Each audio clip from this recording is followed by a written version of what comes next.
Welcome. If you want to open application in the floating video mode in your Xiaomi Mi 10T Pro, at first you have to open that application. So I will make it with Play Store.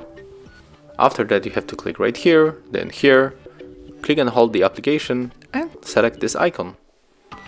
And as you can see right now, this application is in this funny floating mode. We can open second application right now for the example messages, and we are able to work on the two apps at the same time. We can also try to resize this application a little bit, and we can drag it right here to make it smaller.